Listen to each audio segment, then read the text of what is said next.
And just from talking to a few people after it was over and in the last couple of days, it's pretty clear that they are expecting major change. Something big has happened inside the Toronto Maple Leafs, and it is no longer hidden. Reports from top NHL insiders have pulled back the curtain on a situation many feared, but few expected to surface this soon. Auston Matthews is now at the center of serious internal questions, and what is being discussed behind closed doors could change everything, but the full story is only starting to come out. And the one thing that they feel very comfortable as an organization is that Matthews will not, in any way, put them in a bad spot. If there's any reason to think that there's anything negative going on here in terms of his future, he's going to let them know. And but right now, at this point in time, I don't think I don't think he's given them any indication that he's unhappy or wants to go anywhere. Something big has happened inside the Toronto Maple Leafs, and it is no longer hidden. Reports from top NHL insiders have pulled back the curtain on a situation many feared, but few expected to surface this soon. Auston Matthews is now at the center of serious internal questions, and what is being discussed behind closed doors could change everything, but the full story is only starting to come out. The focus on Auston Matthews did not begin with one game or one moment. It has been building over time.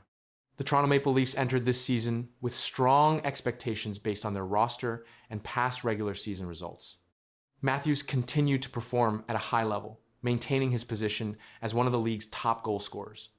His production remained consistent, and his role in the offense did not change, but attention shifted toward overall team outcomes. NHL insider Elliotte Friedman reported that the Maple Leafs are now approaching what he called a crucial offseason crossroads. This phrase has been widely repeated because it signals that the team is not viewing this as a normal offseason. Instead, it reflects a point where major decisions may need to be made. These decisions are not limited to small adjustments. They involve how the team is built at its core, and that includes the players who carry the highest expectations. Matthews is part of a group known as the Core Three, alongside William Nylander and John Tavares. These players represent a large share of the team's salary cap. This structure has been in place for several seasons. While it has allowed the team to maintain strong offensive production, it has also created limits in other areas. Depth in defense and goaltending has often been discussed as areas affected by this cap distribution, and those concerns have not gone away. Despite strong individual numbers, postseason results have remained limited. The Maple Leafs have not reached the level of playoff success expected from a team with this level of. The reaction to these reports has spread quickly across the NHL. Teams, analysts, and insiders are all watching closely because any decision involving Auston Matthews would have a direct impact across the league. His status as a top goal scorer means that even the possibility of change draws attention. However, no official trade talks or negotiations have been confirmed, and the situation remains in the stage of internal evaluation. Within the organization, there has been no detailed public statement addressing these reports. The Maple Leafs have continued with standard communication, focusing on current games and performance. This gap between public messaging and insider information has created uncertainty. It shows that discussions may be happening privately while the team maintains a steady public position, and that contrast has become part of the ongoing coverage. Friedman noted that there is growing attention on how this roster is built. This reflects a shift from focusing only on results to examining the structure behind those results. The salary cap allocation remains a key factor. A large portion of financial resources is tied to a small group of forwards, and that limits flexibility in building depth across the full roster. This issue has been discussed in previous seasons, but is now being reviewed with greater urgency. Matthews has not made any public statement about leaving or requesting a change. His performance on the ice continues to show strong goal-scoring ability. Game data confirms that he remains one of the most productive players in the league. This means the current situation is not based on a drop in performance. It is tied to team results and long-term planning, and that distinction is important in understanding the reports. The timing of these developments is also important. The regular season is nearing its end, and teams are preparing for the off-season. This period is when major roster decisions are usually made. Contracts are reviewed, trades are discussed, and long-term strategies are set. For the Maple Leafs, This process is now happening under increased attention because of the reports involving Matthews and the core group. Friedman also said that the organization understands what's coming next. This suggests that the team is aware that decisions are approaching. It does not confirm what those decisions will be, but it indicates preparation for possible change. That level of awareness points to a situation that is still developing rather than one that has already been resolved. At this stage, no final outcome has been announced. Matthews remains a central part of the team and his contract is still in place. However, the combination of insider reports, contract structure, and team performance has brought his future into focus. The situation continues to evolve as the offseason approaches, with attention remaining on what steps the Maple Leafs will take next. Yeah, we felt going into the deadline we had enough offense. Obviously, that's driven by McDavid and Draisaitl, but we felt other guys can contribute also. And offense generation wasn't an issue for us, whether it's creating chances or scoring goals. And what it was is we wanted to get better defensively, and we have gotten better defensively. A lot of it on emphasis on what we can do with our systems. Something big is happening inside the Edmonton Oilers, and it's not just goals or highlights. Connor McDavid is doing something on the ice that is turning heads across the NHL, and it directly involves Leon Draisaitl. The same play keeps repeating, the same result keeps coming, and teams still cannot stop it. But what this really means is just starting to surface. Connor McDavid and Leon Draisaitl continue to lead the Edmonton Oilers offense during the final stretch of the NHL season. Both players are among the top scorers in the league, and their production has remained steady across recent games. Their combined points account for a large share of the team's total scoring. And this pattern has been consistent in multiple matchups, but the way those points are created has drawn even more attention. Recent games show a repeated offensive structure. McDavid carries the puck with speed through the neutral zone and enters the offensive zone with control. He shifts laterally, pulling defenders toward him. At the same time, Draisaitl positions himself near the face-off circle or weak side lane. The play often ends with a cross-ice pass from McDavid followed by a one-timer shot from Draisaitl. This sequence has produced several goals and has been used again and again, but teams have struggled to stop it. On the power play, this connection becomes even more clear. Edmonton's power play unit ranks among the most effective in the league. McDavid controls the puck near the half wall, directing movement and waiting for the right moment. Draisaitl sets up in his usual spot, ready for a quick shot. The puck moves quickly between players, then reaches Draisaitl for a direct attempt on goal. Despite defensive pressure, this setup continues to generate scoring chances, and the results have remained strong. After one of these games, McDavid spoke about the team's approach. He said, "We know what works for us, and we keep going back to it." This statement reflects the Oilers' reliance on their established system. The team does not change its core strategy often. Instead, it repeats what produces results, especially when both McDavid and Draisaitl are involved in the same play. Statistical trends support this approach. When both players record multiple points in a game, the Oilers have a much higher chance of winning. In games where they are limited, the team's scoring drops. This link between their performance and team success has been visible throughout the season, and it continues to shape how opponents prepare for Edmonton. When the Oilers need offense, the puck often moves through McDavid first, and the final shot frequently comes from Draisaitl, but this pattern has created a clear focal point for opponents. Game footage from recent matchups shows how quickly these plays develop. McDavid accelerates through defenders, often carrying the puck across the blue line with control. As defenders shift toward him, space opens on the opposite side. Draisaitl reads this movement and adjusts his position. The pass comes fast and the shot follows immediately. These plays take only a few seconds to complete, leaving little time for defenders to react, but teams continue to study this setup closely. In one recent performance, McDavid recorded multiple assists, with each one connecting directly to Draisaitl.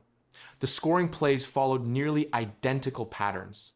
Analysts reviewing the game noted that defenders were aware of the setup, but could not close the gap in time. The execution remained precise, and the timing between both players stayed consistent. This repetition has made their connection one of the most effective offensive tools in the league. Draisaitl also addressed the team's approach during media coverage. He said, "We just try to keep it simple and play our game." This statement reflects how the Oilers maintain their structure. They do not rely on complex systems in these moments. Instead, they focus on speed, positioning, and timing between their top players, but the situation becomes more intense as the season moves forward. Advanced metrics provide further detail. Both players rank high in expected goals and high danger scoring chances. These numbers show that their opportunities are not only frequent, but also effective. McDavid's role in creating chances remains central. He controls zone entries and distributes the puck. Draisaitl's role as a finisher allows him to convert those chances at a high rate. This balance between playmaking and finishing continues to drive the Oilers' offense. Coaching decisions also reflect this dependence. McDavid and Draisaitl are often deployed together during critical moments, including power plays and late-game situations. Their ice time remains high compared to other players on the roster. This usage pattern shows how much the team depends on their production, especially when games become close.